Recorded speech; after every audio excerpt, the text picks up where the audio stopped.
भारतीय नृत्य एवं संगीत परंपरा में म्यूजिकल इंस्ट्रूमेंट्स का इम्पोर्टेंस हमें प्राचीन शास्त्र ग्रंथों एवं स्कल्पचर से बहुत डीपली पता चलता है।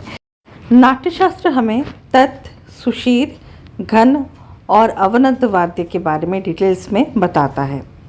समृद्ध भारतीय परंपरा में पारसी परंपरा का मिक्सचर तब हुआ जब दिल्ली सल्तनत और मुगल काल का विस्तार होने लगा। अमीर खुसरो, जो अलाउद्दीन खिलजी के सभासद थे और म्यूजिशियन थे, उन्होंने पारसिक म्यूजिकल परंपराओं को भारतीय म्यूजिकल परंपराओं से मिक्सअप किया। इवन इंस्ट्रूमेंट्स भी दोनों परंपराओं के मिक्सचर से डिज़ाइन की। नॉट ओनली म्यूजिकल इंस्ट्रूमेंट्स, अमीर खुसरो को उर्दू भाषा का जनक भी कहा जाता है। उन्होंने रेख्ता बोली, जो हिंदवी और पारसी भाषाओं का मिश्रण था, उसको आकार दिया। बहुत सारी लोकगीत आदियों की रचना की और बहुत सारी किताबें भी लिखी। कहा जाता है कि इन्हीं अमीर खुसरो ने पखावज के 2 टुकड़े को अलग करके तबले का आविष्कार किया। जबकि कुछ रिसर्चर्स का मानना है कि जिन अमीर खुसरो ने तबले का आविष्कार किया था वो 17वीं शताब्दी के थे और वो अलाउद्दीन खिलजी के सभासद अमीर खुसरो नहीं थे। बट उसको लेके बहुत ज़्यादा कंट्रोवर्सी है थ्रू आउट द वर्ल्ड। अब भी ज़्यादातर लोग यही बिलीव करते हैं, यही मानते हैं कि 1200 शताब्दी के जो अमीर खुसरो थे, अमीर खुसरो प्रथम, उन्होंने ही तबले का आविष्कार किया था। दिल्ली में स्थित आर्कियोलॉजिकल म्यूजियम से मैं आप लोगों के लिए कुछ क्लिपिंग्स लाई हूँ।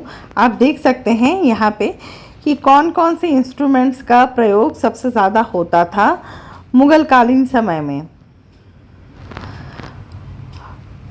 और ये आज भी प्रचलन में है। तो आपके लिए कुछ नया है नहीं इसमें, बट एक जानकारी है कि हाँ, ये सारे इंस्ट्रूमेंट्स तब से प्रयोग में आते रहे हैं।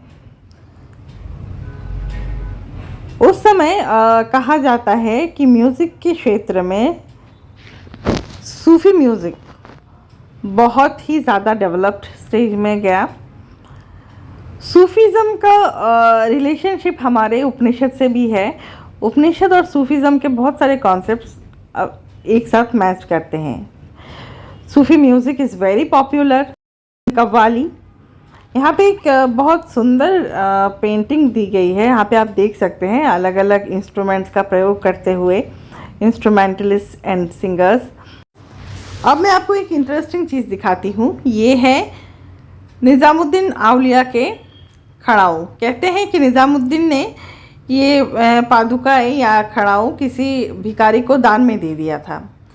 तो अमीर खुसरो जो थे वो बहुत बड़े डिवोटी थे निज़ामुद्दीन के, और उन्होंने क्या किया कि उस खड़ाऊ को भिखारी से वापस लेने के लिए अपना सब कुछ न्यौछावर कर दिया था।